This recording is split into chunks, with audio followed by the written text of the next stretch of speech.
આજથી લગભગ 5000 વર્ષ પૂર્વે ભગવાન વેદવ્યાસ પોતાના એક શમ્યાપ્રાસ નામના આશ્રમની અંદર વિરાજમાન હતા અને સવારનો પહોર હતો.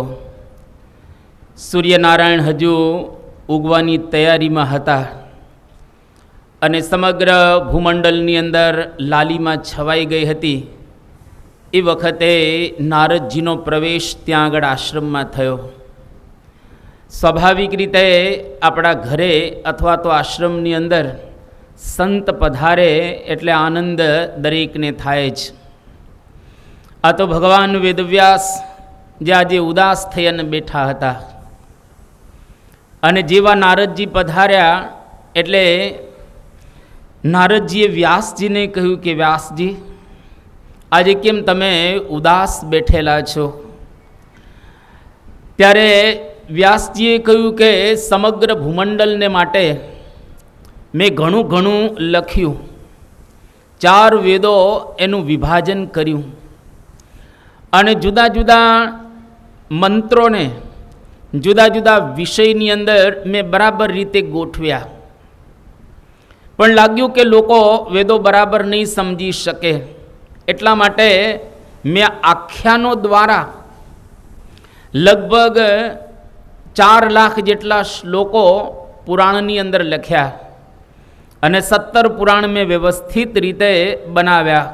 સ્કંદ પુરાણ, આ બાજુ વાયુ પુરાણ, મત્સ્ય પુરાણ, નારદ પુરાણ, પદ્મ પુરાણ વગેરે વગેરે. ત્યાર પછી લાગ્યું કે હજુ પણ લોકો કંઈ બરાબર સમજતા નથી, એટલે અન્ય ગ્રંથો પણ મેં લખ્યા. પરંતુ આટલું બધું લખ્યા પછી પણ મને ભીતરથી શાંતિનો અનુભવ ન થયો. ઘણી વખત આપણને બહારથી દેખાય પરંતુ અંદરની શાંતિ હોતી નથી. અંદરની શાંતિ મેળવવી એ માણસના જીવનનું કર્તવ્ય રહેલું છે. જ્યાં સુધી અંદરની શાંતિ ન મળીને બહારથી બધું જ મળ્યું, શું કામનું? તો વ્યાસજી એકદમ નારદજીને કહેવા લાગ્યા કે નારદજી, લોકો વેદોને બરાબર ન સમજી શકે એટલા માટે આ બધું જ સાહિત્ય મેં રચ્યું, પરંતુ છતાંય મને એવું લાગે છે કે કંઈ ખૂટે છે. અકૃતાર્થ ઇવ આભાતી, કંઈ ખૂટતું હોય ને એવો અનુભવ થાય છે. જો ઘણી વખત માણસની પાસે બધું જ હોય, ગાડી હોય, બંગલા હોય, દીકરા દીકરી કયાગરા હોય, દેશ વિદેશની અંદર ધંધા ચાલતા હોય, પરંતુ છતાંય એને એવું લાગે કે કંઈક ખૂટે છે, કંઈક ઓછું છે, કંઈક મેળવવું છે. તો વ્યાસજી જેવા ભગવાનના અવતારને પણ એવું લાગ્યું કે કંઈક ખૂટે છે નારદજી. એ વખતે નારદજી બહુ સુંદર વ્યાસજીને વાત કરે છે કે વ્યાસજી, આટલા બધા શાસ્ત્રો તમે લખ્યા, સારું કામ કર્યું. સમાજ એના દ્વારા સુધરશે, લોકોને એના દ્વારા જબરદસ્ત પ્રેરણા પ્રાપ્ત થશે, પણ તમારા અંતરની અંદર શાંતિનો અહેસાસ પ્રાપ્ત નથી થયો. કારણ તમે 4 વેદોની અંદર જે જ્ઞાન આપ્યું છે સારું છે, તમે પુરાણોની અંદર જ્ઞાન આપ્યું ઉત્તમ રહેલું છે, તમે સ્મૃતિ ગ્રંથો બનાવ્યા સારું છે, તમે બ્રહ્મસૂત્ર જેવો ગ્રંથ બનાવ્યો વેદાંતનો એ પણ સારું છે, પણ ભગવાન કૃષ્ણ અત્યારે વિચરણ કરે છે આ પૃથ્વી ઉપર. એ ભગવાન કૃષ્ણના તમે ચરિત્રો ગાશો, એના ચરિત્રો લખશો, એના ચરિત્રો તમે કોઈકને કહેશો તો તમને ભીતરની શાંતિનો અનુભવ થશે. અન્યથા બહારથી કદાચ શાંતિ જેવું લાગશે પણ ભીતરની શાંતિનો અનુભવ નહીં થાય. અને વ્યાસજીના આશ્રમમાંથી નારદજી વિદાય લઈ અને ગયા. અને પહેલું વ્યાસજીએ શું કામ કર્યું તો કે જમણો હાથે કલમ ઉઠાવી અને આખો ગ્રંથ ભાગવત લખ્યો, જેમાં કૃષ્ણ ભગવાન વિચરણ કરતા હતા એના ચરિત્રો જન્મથી માંડી અને લખવાનો પ્રારંભ કરે છે. અને ખરેખર જેવા ચરિત્રો લખાઈ ગયા એટલે વ્યાસજીને પરમ શાંતિ થઈ ગઈ. અતિશય અંદરથી મજા આવવા લાગી. જે શાંતિનો અનુભવ વર્ષોથી નહોતો થયો એ શાંતિનો અનુભવ ચરિત્ર લખાઈ ગયા તરત થઈ ગયો. એટલે આ આખ્યાન ઉપરથી આપણે એટલું જ સમજવાનું કે ભગવાનનો અવતાર વ્યાસજી તો કહેવાય, પરંતુ છતાંય કૃષ્ણ ભગવાન પ્રગટ હતા, એના ચરિત્રોનો ગ્રંથ લખ્યો ત્યાર પછી વ્યાસજીને પરમ શાંતિનો અનુભવ થયો. શાંતિ કાંઈ આપણા જેવી ન હોય એને, પણ પરમ શાંતિ એક જુદો વિષય રહેલો છે. પરમ શાંતિનો અનુભવ ભગવાન પ્રત્યક્ષ જ્યારે આ પૃથ્વી પર વિચરતા હોય અને એના ચરિત્રો ગાઈએ, લખીએ કે કહીએ તો એમાં શાંતિનો અનુભવ ચોક્કસ થાય.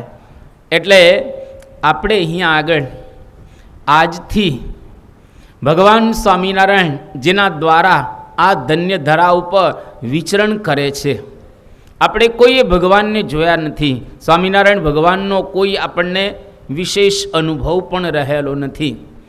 મહારાજ આ લોકની અંદર 49 વર્ષ 2 માસ અને 11 દિવસ રહ્યા. આપણને ખબર નથી મહારાજના વખતની અંદર શું સમય હતો, એ વખતે કેવા સંતો હતા, આપણે કોઈ વસ્તુ જોયેલી નથી.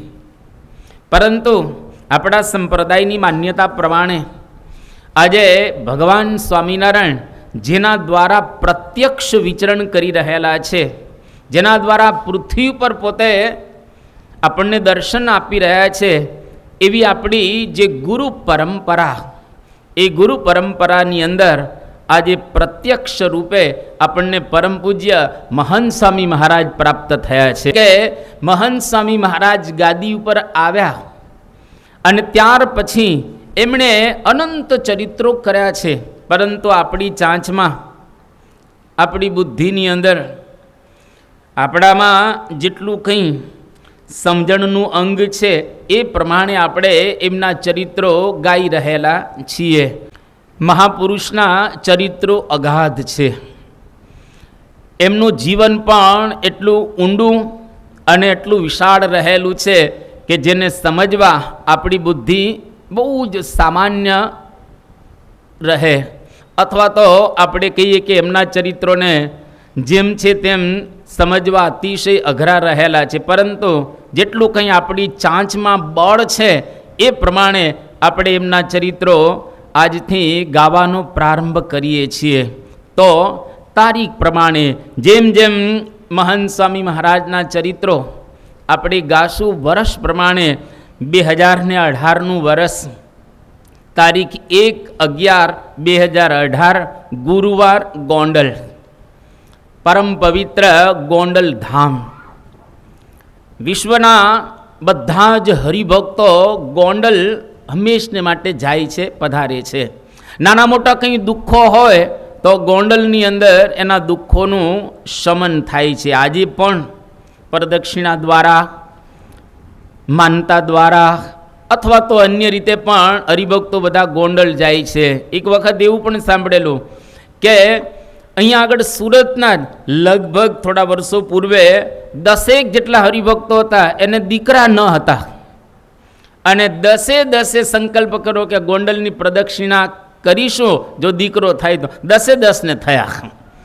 તો આવું એક પવિત્ર સ્થાન જેમાં પરમ પૂજ્ય મહંત સ્વામી મહારાજ વિરાજમાન છે. અને સવારની સભા દરરોજ, અત્યારે વચનામૃત 20 મહોત્સવ ચાલી રહેલો છે, ત્યારે દરરોજ સવારે પરમ પૂજ્ય મહંત સ્વામી મહારાજ સવારના પહોરમાં વચનામૃત ઉપર કથા વાર્તાનો લાભ આપે છે. અને એ સવારના આશીર્વાદની અંદર પરમ પૂજ્ય મહંત સ્વામી મહારાજ પક્ષની વાત કરતા હતા. અને પક્ષની વાત કરતાં કરતાં કહે કે આપણા મનમાં હોવું જોઈએ કે આ બધા સત્સંગી છે એ મારા સગાવાલા છે, તો પક્ષ રખાય. કોઈનો અભાવ અવગુણ આપણા અંતરની અંદર આવે નહીં. જો પક્ષ રખાય તો ખરેખર મહારાજ બહુ પ્રસન્ન થાય, નહીં તો પક્ષ રાખીએ નહીં તો મહારાજ આપણી ઉપર રાજી ન થાય. સત્સંગી માત્રનો આપણા અંતરની અંદર પક્ષ હોવો જોઈએ. એટલે કે આ મારા છે. જેટલા કંઈ સત્સંગીઓ હોય એ આપણા સમજાવવા જોઈએ.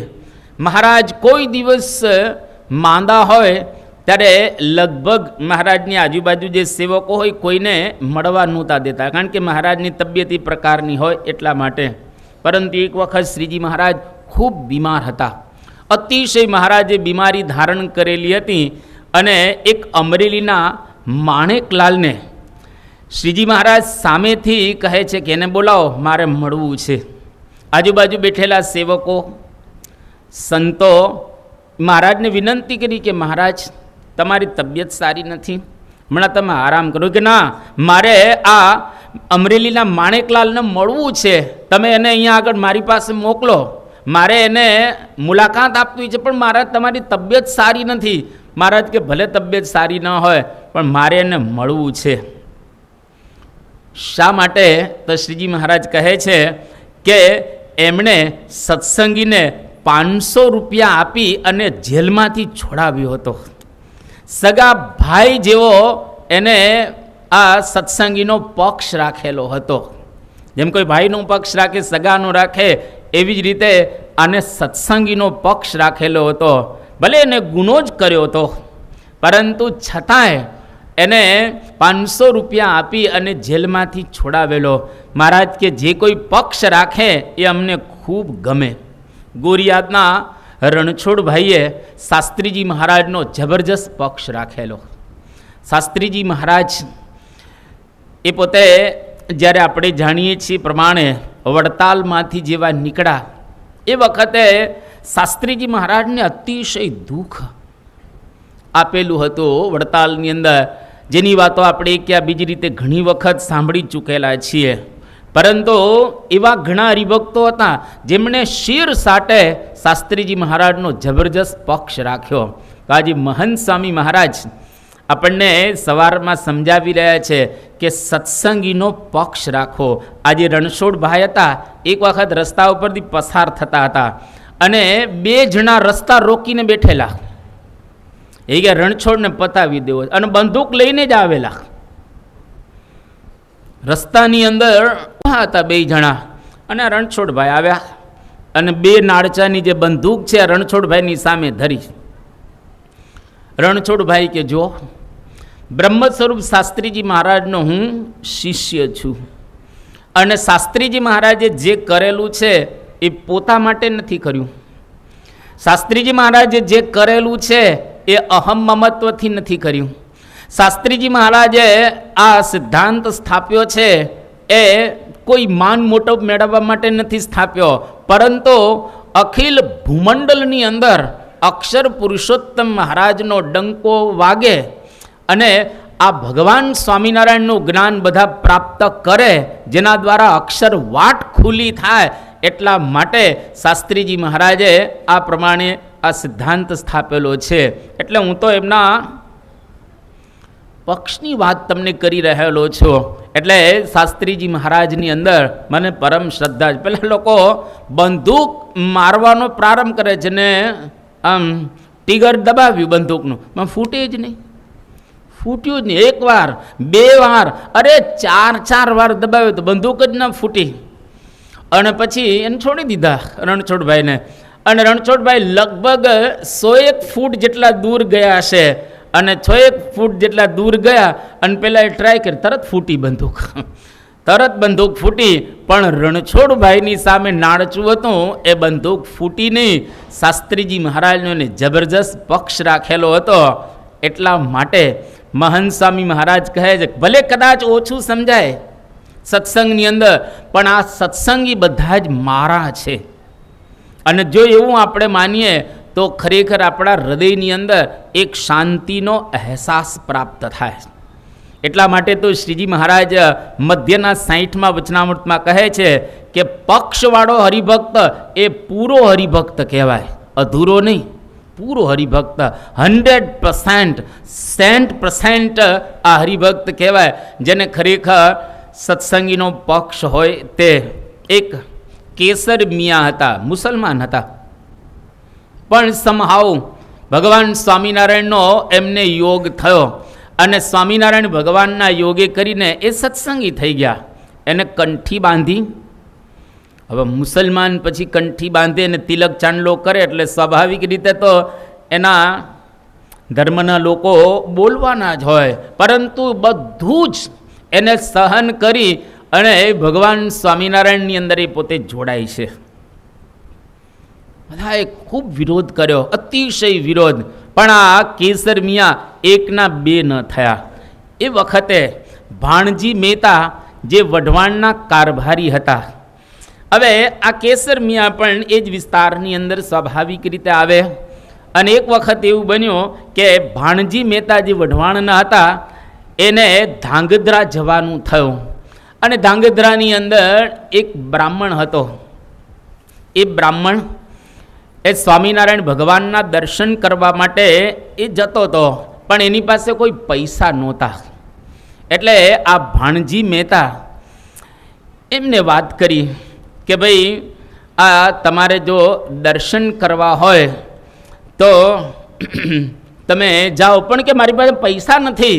એટલે આ પેલો બ્રાહ્મણ હતો એ બ્રાહ્મણ બહુ વિનંતી કરે છે, ખર્ચીના કંઈક પૈસા આપો. તો ભાણજી મહેતા શું કહે છે એ કે સ્વામિનારાયણને 2 ગાળો આપો ને તો 2 રૂપિયા આપો. ભાણજી મહેતાને બિલકુલ સ્વામિનારાયણ ભગવાનનો મહિમા હતો નહીં. એ કે તું જાય છે દર્શન કરવા માટે, 2 રૂપિયા તને મળે ચોક્કસ, પણ સ્વામિનારાયણ ભગવાનને ગાળ આપ તો મળે. અને એ વખતે આ કેસર મિયા જે ભાણજી મહેતાની આ પાસે આવીને કહે છે કે આ તમે બરાબર નથી કરતા. અને એ વખતે બન્યું એવું કે આ ભાણજી મહેતા તો કારભારી હતો ને કેસર મિયા તો એમનો સૈનિક કહેવાય. અને ભાણજી મહેતાએ વઢવાણ આવી અને આ કેસર મિયાને રજા આપી દીધી નોકરીમાંથી, કારણ કે પોતે કારભારી હતો રાજાનો, એટલે સ્વાભાવિક રીતે એનું બધું જ ચાલે, એટલે એને નોકરીમાંથી રજા આપી દીધી. કેસર મિયાને જેવી રજા આપી એ વખતે ત્યાં આગળ રાણી હતા, વઢવાણના રાણી. આ વઢવાણના રાણીને ખ્યાલ કે કેસર મિયા મુસલમાન છે, પરંતુ છતાંય ભગવાન સ્વામિનારાયણનો એને જબરજસ્ત મહિમા છે, એટલા માટે આવો ભક્તરાજ ન મળે. એટલે રાણીએ રાજાની ઉપરવટ જઈ આ ભાણજી મહેતાની ઉપરવટ જઈ અને કેસર મિયાને રાખેલો, ત્યાં આગળ રાજમાં નોકરીએ રાખેલો હતો. અને કેસર મિયા પણ ખુશ થઈ ગયો કે સારું આપણે નોકરી છૂટતી છૂટતી રહી ગઈ. પણ પછી એવું બન્યું કે ધીરે ધીરે સ્વાભાવિક રીતે જેમ બધાનો કાળ આવે એવી જ રીતે રાણી પણ ધામમાં જાય છે. અને એ રાણી જેવા ધામમાં ગયા, ભગવાન સ્વામિનારાયણ આ રાણીને તેડવા આવે છે. રાણીને આશ્ચર્ય થયું કે મેં તો તમારી કંઠી બાંધી નથી અને હું તો તમારા કોઈ સત્સંગમાં ગઈ નથી, પરંતુ છતાંય તમે મને કેમ તેડવા આવ્યા?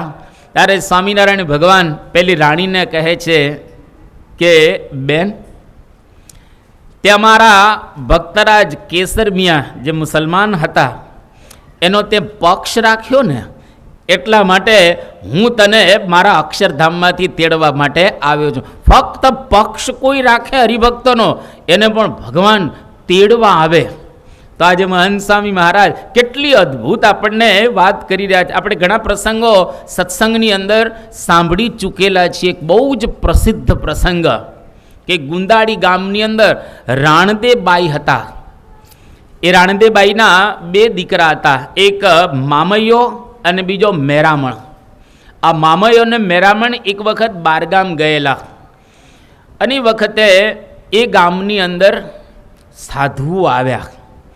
સ્વાભાવિક રીતે ગામમાં સાધુ આવે એટલે જે સત્સંગીઓ હોય એ પોતાના ઘરે સંતોને લઈ જાય, એને રમાડે જમાડે, રસોઈ આપે, બધું જ એ ત્યાં આગળ કરે. અને એ ગામનો જે ધણી હતો એને આ ગમતું ન હતું. અહીંયા આગળ ગામમાં આવી અને આપણા ગામને બગાડશે, કારણ કે ગામમાં વ્યસન દૂષણનો ત્યાગ કરાવે એટલે એ તો કોઈને ગમે નહીં, અને ગંજેરી ભંગેરીને પણ આ કોઈ ગમે નહીં. એટલે આ જે મામાના જે સાધુ કહેવાય અને ગામ ધણી એને કાંઈ આ ગમ્યું નહીં, એટલે સંતોને ન કહેવાના શબ્દો કર્યા અને માર્યા. સંતોને મારીને ગામની બહાર કાઢી મૂક્યા.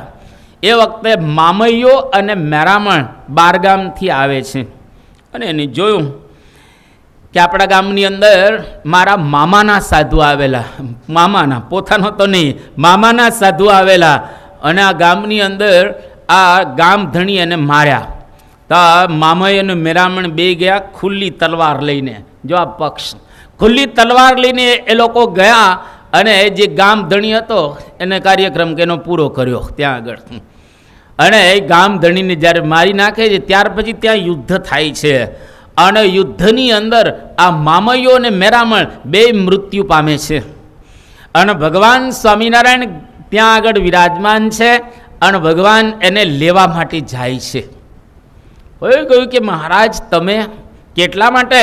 કે આ મામૈયોને મેરામણ એને મામાના સાધુનો પક્ષ રાખ્યો અને પક્ષે કરીને ભલે મૃત્યુ પામ્યા છે પરંતુ મૃત્યુ નથી પામ્યા, એ મારા ધામની અંદર હું એને લઈ જાઉં છું. અને એમ કરીને શ્રીજી મહારાજ એને એ ધામની અંદર લઈ ગયા. લોયારના ત્રીજા વચનામૃતની અંદર જે નિશ્ચયવાળો હોય એનાથી શું ન થાય એમાં આ બેને મહારાજ યાદ કરે છે. અમેરિકાના one of the best president Abraham Lincoln, આજે અમેરિકાની અંદર એનું બહુ જ મોટું નામ ગણાય. અમેરિકામાં જે પ્રેસિડન્ટ બધા થયા એમાં 3 પ્રેસિડન્ટને લોકો બહુ જ યાદ કરે છે. એક તો વોશિંગ્ટન, બીજા જેફરસન અને ત્રીજા અબ્રાહમ લિંકન. ઘણી વખત પરમ પૂજ્ય મહંત સ્વામી મહારાજ એવું કહે છે કે જો અબ્રાહમ લિંકનને સત્સંગ થયો હોત તો એકાંતિક થઈ જાત. એવા જબરજસ્ત પોતે પુરુષાર્થી હતા એ અબ્રાહમ લિંકન. એક બહુ સરસ વાત એ જ કે ઈશ્વર આપણા પક્ષે છે કે નહીં તેની ચિંતા ન કરતા, ભગવાન આપણા પક્ષે છે કે નહીં ચિંતા ન કરતા, પણ આપણે ઈશ્વરના પક્ષે છીએ કે નહીં તેનો હંમેશા માટે વિચાર કરવો. ઈશ્વરનો પક્ષ આપણે બરાબર રાખો, સત્સંગીનો પક્ષ આપણે બરાબર રાખો. આ બધા મારા છે એવો જો અંતરથી ભાવ આવે તો સાધન કરવાય ન પડે. તો કોઈ દિવસ બીજા કદાચ ઓછા સાધનો થાય તો પણ મહારાજશ્રીની પર ખૂબ પ્રસન્ન થઈ જાય. એટલા માટે તમે જો ભક્તો જેટલા થયા એને પોતાના સગાવાલાનો પક્ષ ન રાખ્યો, ભગવાનના ભક્તોનો પક્ષ રાખ્યો. નિષ્કુળાનંદ સ્વામી એક બહુ સુંદર ભક્તિ ચિંતામણીની અંદર ગાયું કે જુઓ વિભીષણે તજ્યો ભ્રાત તે મતજી ભરતજીએ માત તજી વિદુરે કુળની વિધિ ઋષિ પત્નીએ તજ્યા સંબંધી. તમે જુઓ વિભીષણે તજ્યો ભ્રાત, લંકેશનો ત્યાગ વિભીષણે કર્યો. પોતાની સગી માતા જેના થકી જન્મ થયો છે એવા ભરતજીએ કૈકેયીનો પક્ષ ન રાખ્યો. વિદુરે પોતાના ભાઈનો પક્ષ ન, કુળની વિધિ છોડી દીધી, પણ સત્સંગીનો પક્ષ રાખ્યો. એટલા માટે મહંત સ્વામી મહારાજ આપણને આ વચનામૃતની અંદર શિખામણ આપે છે સવારની કથામાં કે સત્સંગીઓએ બધાનો પક્ષ રાખો. ભલે સત્સંગી કદાચ ખોટો હોય, ભલે સત્સંગીનો કદાચ વાંક હોય, ભલે સત્સંગી કદાચ દોષથી ભરેલો હોય, કદાચ સત્સંગીમાં અવગુણ પણ હોય, પરંતુ પક્ષ તો હંમેશા સત્સંગીનો જ રાખવો. જો આટલું કરીએ તો મહારાજ આપણી પર રાજી થાય. અને મહંત સ્વામી મહારાજ કહે છે મહારાજ એને તેડવા માટે પણ પધારે. આ પ્રમાણે એ પક્ષની વાત કરી. તારીખ 2/11/2018 શુક્રવાર ગોંડલ. પરમ પૂજ્ય સ્વામીશ્રી ગોંડલની અંદર વિરાજમાન છે. આપણે બધા જાણીએ છીએ કે પરમ પૂજ્ય સ્વામીશ્રી જ્યારે ગોંડલની અંદર કે અન્યત્ર જ્યાં હોય ત્યાં સવારની પૂજામાં કીર્તન ગવાય. અને વખતે જુદા જુદા કલાકારો પણ પોતાની કલાને પાવન કરવા માટે પરમ પૂજ્ય સ્વામીશ્રીની પૂજામાં પધારતા હોય છે. એવી જ રીતે ગોંડલના એક કલાકાર, મુસલમાન કલાકાર હતા, જેનું નામ આમિર દિવાન, બહુ સારું ગાય. અને પરમ પૂજ્ય પ્રમુખ સ્વામી મહારાજ ધામમાં ગયા એ વખતે એને બહુ જ લાગી આવ્યું હતું. ભલે મુસલમાન હતા, પણ જ્યારે જ્યારે પ્રમુખ સ્વામી મહારાજ ગોંડલ જતા ત્યારે અવશ્ય પ્રમુખ સ્વામી મહારાજની પૂજામાં કીર્તન ગાવા આવે, પોતાની કલા પાવન કરવા માટે આવે. પણ હવે પ્રમુખ સ્વામી મહારાજ તો ધામમાં ચાલ્યા ગયા, એટલે એને બહુ જ લાગી આવ્યું કે આટલા મહાન પુરુષ, જેને આ પૃથ્વી ઉપર જબરજસ્ત એક ધર્મનું આંદોલન ફેલાવેલું છે, એવા સ્વામીજી ધામમાં ગયા. મેં મારી કલાને કેટલી વખત એની પૂજામાં પાવન કરેલી છે, પણ હવે મારે કોઈ ગાવું જ નથી. એને એકદમ રડતા હતા, પોતે ગાવાનું એમને છોડી દીધું. અંતરથી એને નક્કી કર્યું કે હવે ગાવું જ નથી બસ. કારણ કે મહાપુરુષના યોગની અંદર આપણે આવ્યા, એમની પૂજામાં લાભ લીધો, પણ નહીં તો ચાલ્યા ગયા આ લોકમાંથી વિદાય લઈને. જ્યારે નક્કી એવું કરે છે, ગાવાનું છોડી દેવાનો વિચાર આવે છે, એવા સંજોગોની અંદર પરમ પૂજ્ય મહંત સ્વામી મહારાજ ગોંડલની અંદર પધારે છે. અને સંતોએ એમને આમંત્રણ આપ્યું કે મહંત સ્વામી મહારાજની પૂજાની અંદર પણ તમે ગાવા માટે પધારો. અને ખરેખર એ આમંત્રણનો સ્વીકાર કરી અને આ આમિર દિવાનજી પરમ પૂજ્ય મહંત સ્વામી મહારાજની પૂજામાં ગાવા માટે પધાર્યા. અને બહુ સરસ અંતરથી એ પોતે ગાતા હતા. ભલે મુસલમાન હતા, પરંતુ છતાંય બહુ ભાવનાવાળા હતા. અને ગાયું, અને બહુ રાજી થઈ ગયા મહંત સ્વામી મહારાજ. આશીર્વાદ આપ્યા. આશીર્વાદ આપીને સ્વામી કહે છે કે બહુ સારી રીતે તમે આગળ વધશો. એ વખતે આ આમિર દિવાન પોતે બોલે છે કે પ્રમુખ સ્વામી મહારાજ ગયા પછી મેં નક્કી કરેલું કે હવે કંઈ ગાવું નથી, પરંતુ ખરેખર આજે મને અનુભવ થયો કે જેવો આનંદ પ્રમુખ સ્વામી મહારાજની પૂજામાં આવતો હતો, એવો જ આનંદ આજે મહંત સ્વામી મહારાજની પૂજામાં પણ મને એ આવે છે. આજે મને સંતોષ થયો, આજે મને ખૂબ મજા આવી. તમે જુઓ, જ્યાં જ્યાં સદ્ગુણો હોય ત્યાં ત્યાં હંમેશા માણસો છે ને એને આનંદ આવે છે. ભલે એને કંઠી નથી બાંધી, કદાચ એ સત્સંગી પણ નહીં થાય, પરંતુ અંતરથી સત્પુરુષ પ્રત્યે જો ભાવનાને લગાવ છે ને, તો ખરેખર એ માણસને અંતરથી આનંદ આવશે. બીજું કે પરમ પૂજ્ય પ્રમુખ સ્વામી મહારાજ જ્યારે હયાત હતા અને જે સાધુતા હતી, એવી સાધુતા અને સદ્ગુણો માણસને આકર્ષે છે. એટલું યાદ રાખવું, લોકો બધું ભૂલી જશે, પરંતુ આપણી અંદર રહેલા સદ્ગુણોને કોઈ નહીં ભૂલી શકે. આ મહાપુરુષોની વિશેષતા રહેલી છે. લોકો કેમ માણસને ભૂલી જાય છે? કારણ કે સદ્ગુણી નથી હોતા, એટલે લોકો એમને ભૂલી જતા હોય છે. સત્પુરુષને લોકો કેમ નથી ભૂલતા? સત્પુરુષો સદ્ગુણી હોય છે. આજે મહંત સ્વામી મહારાજ એવા જ સાધુતાવાળા, એવા જ નિર્મળ, એવા જ પવિત્ર, એટલે સ્વાભાવિક રીતે એને એક આકર્ષણ થયો. અને જ્યાં જ્યાં સાધુતા અને સદ્ગુણ હોય, એને ધર્મના કોઈ સીમાડા નહીં હોય. જોજો, એને કોઈ દિવસ ધર્મના સીમાડા હોઈ જ ન શકે. એક બહુ જ સુંદર પ્રસંગ રહેલો છે કે માણસ છે ને અંદરથી બરાબર હોવો જોઈએ. ઘણી વખત આપણે બહારથી પ્રયત્ન કરતા હોઈએ છીએ. બહારથી બિલકુલ પ્રયત્ન કરવાની જરૂરિયાત જ નથી. અંદરથી પ્રયત્ન થાય, અને થોડોક થાય, વર્ષો સુધી લોકો એને યાદ રાખે. એક વખત એક ફુગ્ગાવાળો હતો, અને આમ ફુગ્ગા વેચે. હવે નાના નાના છોકરાઓને સ્વાભાવિક રીતે ફુગ્ગામાં રસ જ પડે, એટલે એક છોકરો આમ જરા એ પોતે ઉપરથી એનો કલર, આપણે કહીએ કે શ્યામ વર્ણનો છોકરો હતો. બીજા છોકરા ગોરા હતા, પોતે શ્યામ હતો. એટલે પેલા ફુગ્ગાવાળાની પાસે છોકરો આવ્યો અને ફુગ્ગાવાળાને કહ્યું કે એક પછી એક ફુગ્ગા તો આકાશમાં ઉડતા હતા બધા, એમાં હિલિયમ હવા ભરે અને છોડી દે એટલે આકાશમાં ફુગ્ગા આમ જાય બધા. પીળો ફુગ્ગો ફર કરતો ઉપર ગયો, સફેદ ગયો, લાલ ગયો અને ગુલાબી ગયો, જાંબલી ગયો. એક બ્લેક ફુગો હતો અને એ ફુગો પણ પડેલો હતો અને એ ફુગો પણ ભર્યો, એની અંદર હવા પણ ભરી.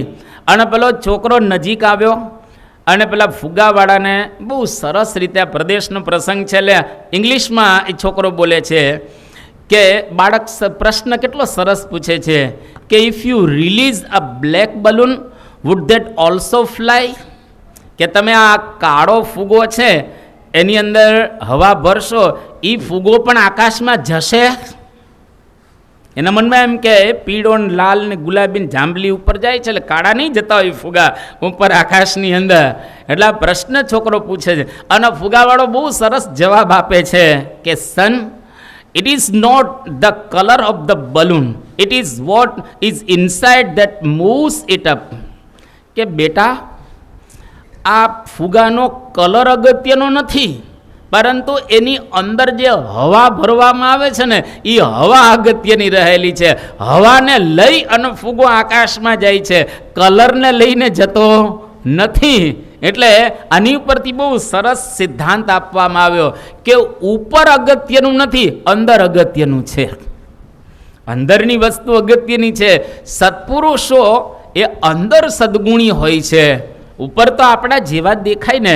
મહંત સ્વામી મહારાજ આપણી જેમ ખાતા હોય, આપણી જેમ પીતા હોય, આપણી જેમ હરતા હોય, આપણી જેમ ફરતા હોય, આપણી જેવી જ બધી ક્રિયાઓ કરતા હોય છે, ઊંઘવાનું જે કંઈ બધું હોય તે, પરંતુ એની અંદર સદગુણો છે, એની અંદર શુદ્ધતા ને પવિત્રતા એ આપણને શીખવાડે છે કે બહાર કરતાં અંદર ફેરફાર કરવાનો જો આપણે ચાલુ કરીએ તો ઉડીએ એટલે ભગવાન ભણી આપણે વિશેષ પ્રગતિ કરી શકીએ અને ભગવાન ભણી આપણે પહોંચી શકીએ.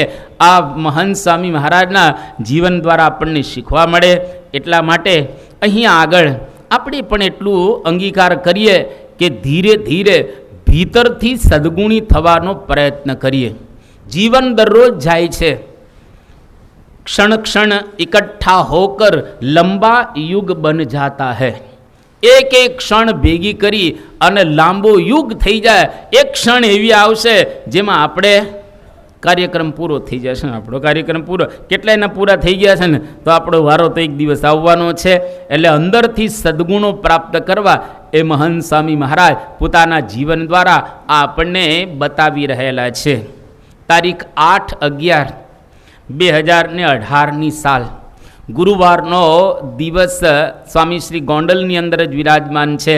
આજે નૂતન વર્ષ છે એટલે સ્વાભાવિક રીતે નૂતન વર્ષની અંદર આનંદ તો ખૂબ હોય જ. દરેક નૂતન વર્ષ આવે એટલે નૂતન વર્ષાભિવંદન, નૂતન વર્ષાભિનંદન, આવા હેપી ન્યૂ યર, સાલ મુબારક જેવા શબ્દો બધા બોલતા હોય છે. અને પરમ પૂજ્ય પ્રમુખ સ્વામી મહારાજના જીવનમાં પણ આપણે જોયું છે ને, આજે મહંત સ્વામી મહારાજના જીવનમાં પણ જેવા બાપા રૂમમાંથી આમ બહાર આવે એટલે એના પથ ઉપર દીવડાઓ કરેલા હોય, રંગોળી પૂરેલી હોય અને બે સાઈડમાં સંતો બેસી ગયા હોય. બાપા જેવા બહાર નીકળે એટલે સંતો બધા પહેલાં ગોઠવાઈ ગયા હોય રૂમની ત્યાં આગળ. અને નવા વર્ષે અને બાપાના જન્મ દિવસે અવશ્ય જેટલા કંઈ સંતો હોય બધાના મસ્તક ઉપર હાથ મૂકે અને મૂકે જ. આ એમનો વર્ષોનો ક્રમ. અને પરમ પૂજ્ય મહંત સ્વામી મહારાજ પણ એ ક્રમને આજે બરાબર રીતે સાચવી રહેલા છે. હવે એ બધું ત્યાં આગળ બહાર નીકળ્યા અને એકદમ ધામધૂમ જયનાદ થયા બધા. બાપા પણ આજે બહુ પ્રસન્ન હતા. મહંત સ્વામી મહારાજ દરેક સંતોના ઉપર હાથ મૂકતા હતા અને ઠાકોરજીના દર્શન કરવા માટે પોતે પધાર્યા. દર્શન કર્યા પછી પૂજા સરસ રીતે સંપન્ન થઈ. અને આપણે જાણીએ છીએ ગોંડલની અંદર નૂતન વર્ષે મહાપૂજા થાય છે. અને સંપ્રદાયના ઇતિહાસની અંદર છેક વર્ષોથી યોગી બાપા કે શાસ્ત્રીજી મહારાજના વખતની ત્યાં મહાપૂજા થાય છે. અને ઘણા હરિભક્તો આ મહાપૂજાનો લાભ લેવા માટે ત્યાં આગળ જાય ને આખા વર્ષની મહાપૂજા ત્યાં આગળ નોંધાવતા હોય છે. અને મહાપૂજા વિધિ સંપન્ન થઈ ગયા પછી સ્વામીશ્રી ઉતારાની અંદર પધાર્યા પોતે ત્યાં આગળ. હવે સ્વાભાવિક રીતે નૂતન વર્ષ હોય ત્યારે ઠાકોરજીને અન્નકૂટ ધરાવવામાં આવે.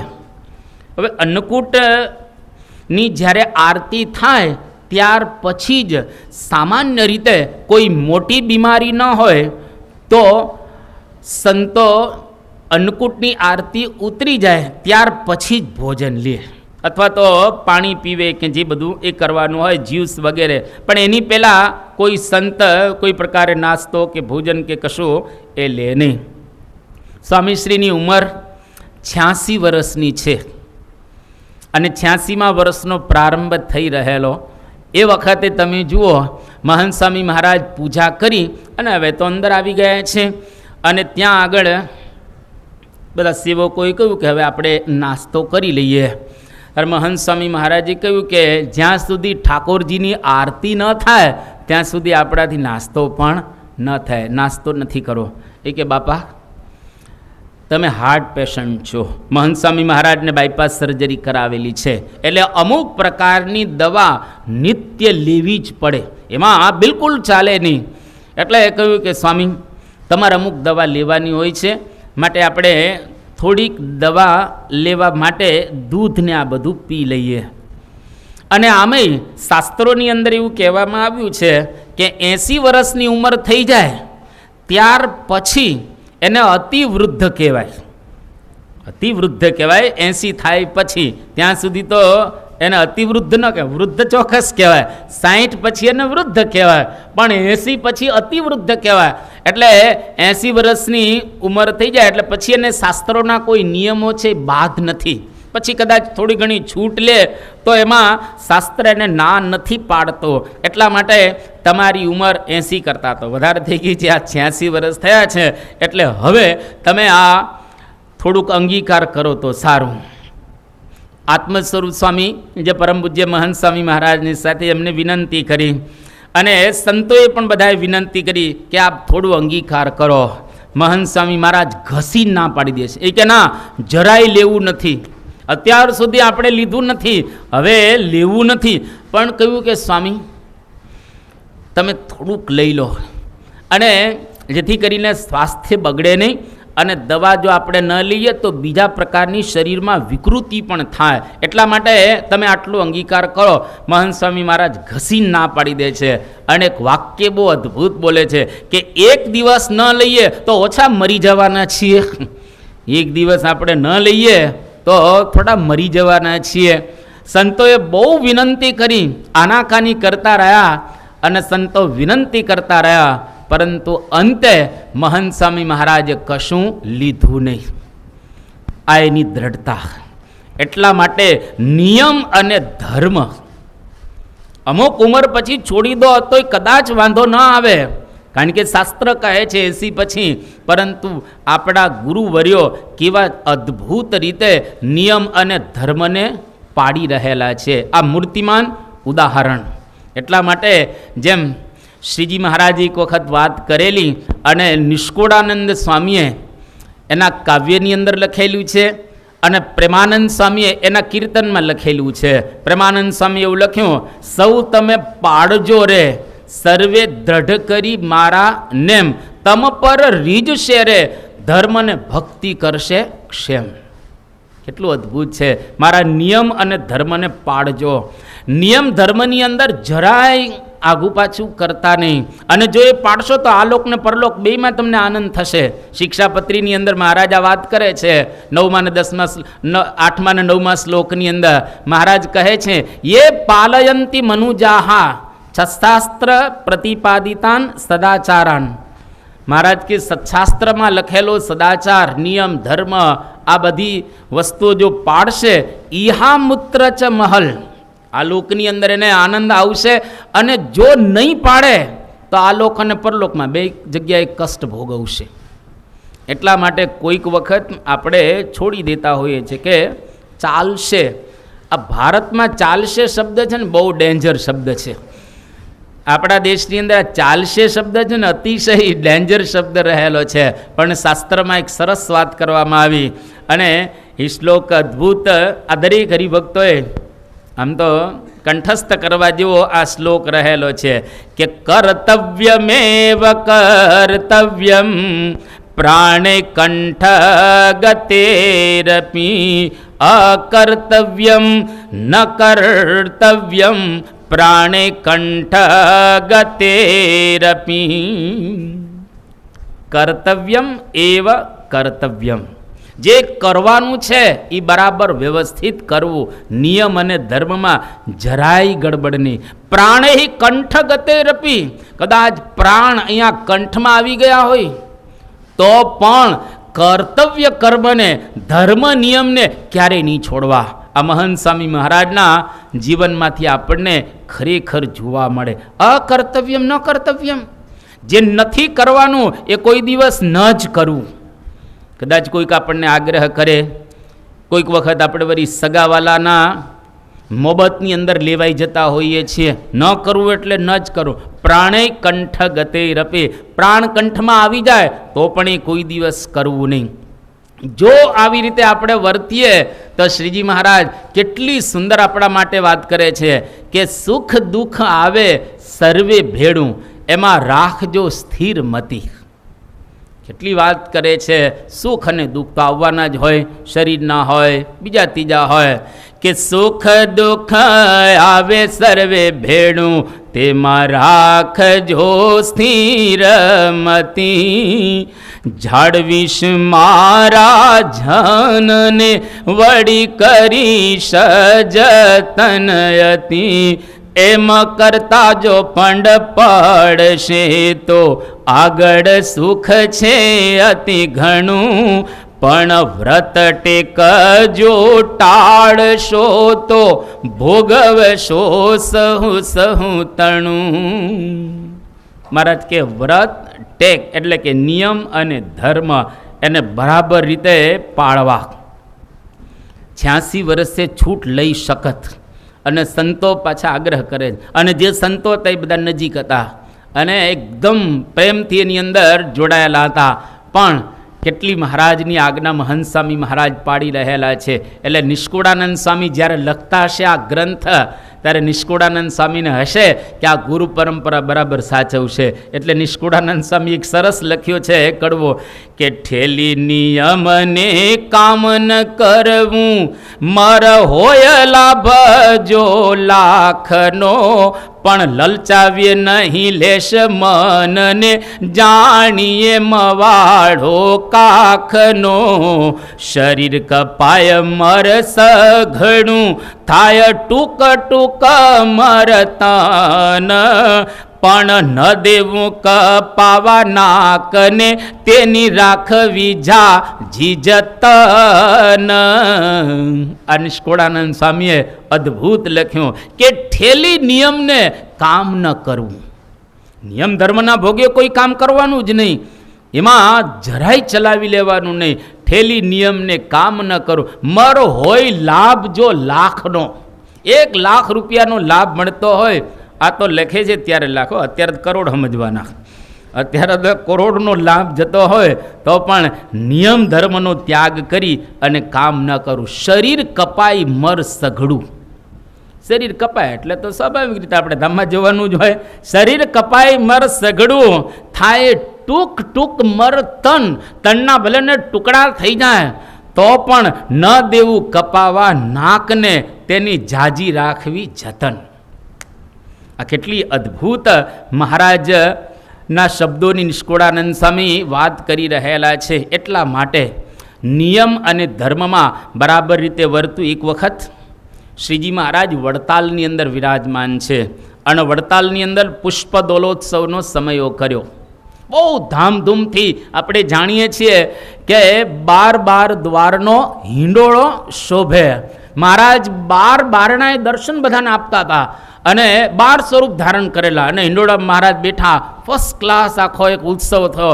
આખા પંથકમાંથી બધા ખૂબ સરસ રીતે લાભ લેવા માટે આવેલા હતા. બધાનો ખૂબ આનંદ હતો, મજા પણ બધાને ખૂબ સરસ રીતે આવે. મહારાજ બધાને પર્સનલ મળતા. હાર હતા ને લાકડીએથી લેતા મહારાજ, કારણ કે એટલા બધા હાર લાવેલા, બધા આમ અંગીકાર કરતા મહારાજ, કારણ કે એટલા બધાને ક્યાં પહોંચી વળવું.